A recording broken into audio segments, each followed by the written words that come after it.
and welcome to another Focus video. Today I'm with my friend Rob from uni. So I've just given your name, Rob, but do you want to introduce yourself, what you do, where you're from, what's your favourite colour?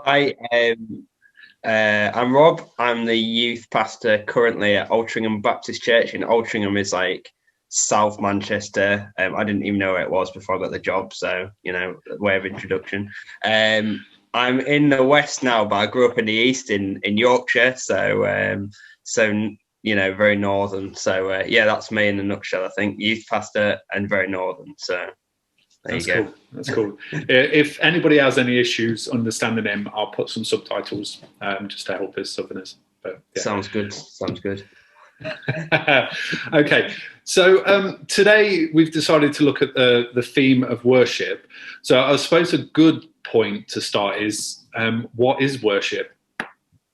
Yeah, so I do lead worship as well. So it's but when we talk about leading worship, we always talk about sung worship. When we sing in church, and when everyone's like, "Let's worship God," we're like, "Right, let's sing a song." But actually, it's much broader than that. So I suppose the root of the word worship is worth, because it sounds like it, doesn't it? Worth-ship in a way. So it's anything that you do to give worth to something. So if I don't know who do you support, Martin, football wise?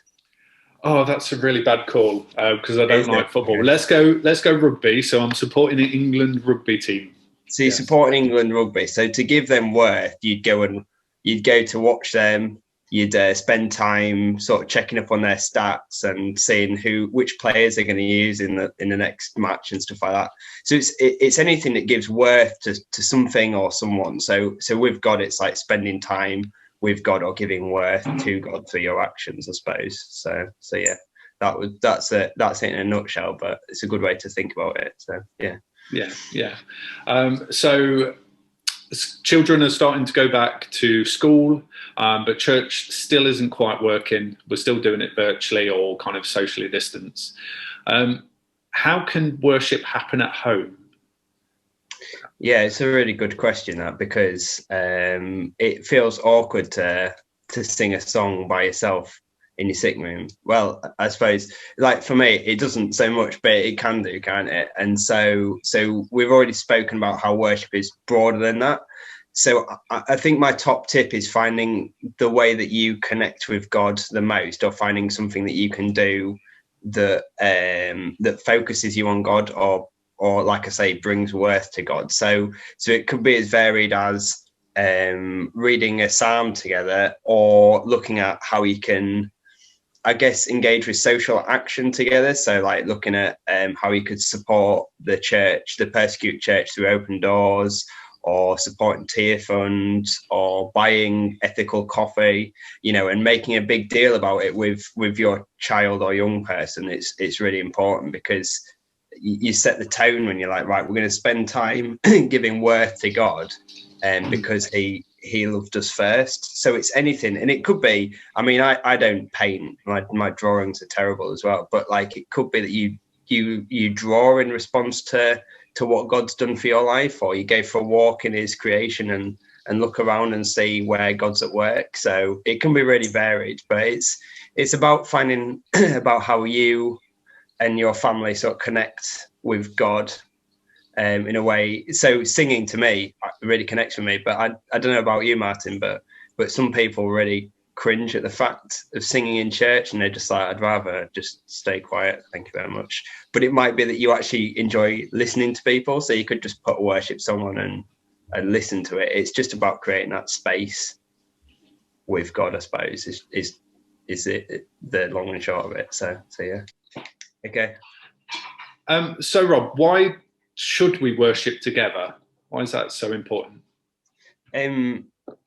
I think it's really important to set the tone for our young people and children. So I think we often beat ourselves up about, we must study the Bible with them, we must teach them our knowledge, we must fill the blanks that are in their life.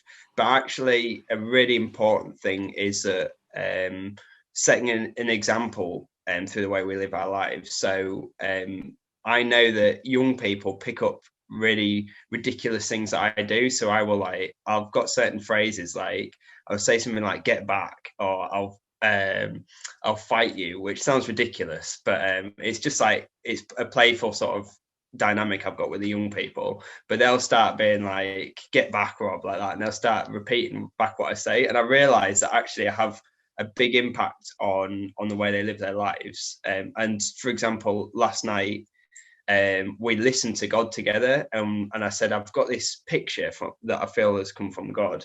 And one of the young people texted me later on and said, "I've had that picture for 3 weeks, and it's confirmed it." And I was just like, actually giving them, encouraging them to listen to God and saying, "I listen to God in my life," is really good. So if you say to your young person or child, we're gonna spend some time in worship with God, it sets the tone, and they look up to you and they go, "Oh, they worship, so I should worship as well. I should spend time with God. I should prioritize it." And it's that, and we're called to follow God in community as well, and it's creating that community, like a three-way community with you, your young people or person, and God all involved together. And so that's why I'd say it's really important to spend time, because young people will just do what you do. That's really cool. It's really cool. Thank you very much for your time, Rob, for doing this with me. This is the last focus video of the series. I hope you parents have enjoyed it, and hopefully I'll be able to see you all in 3D very, very soon. God bless. Bye. See ya.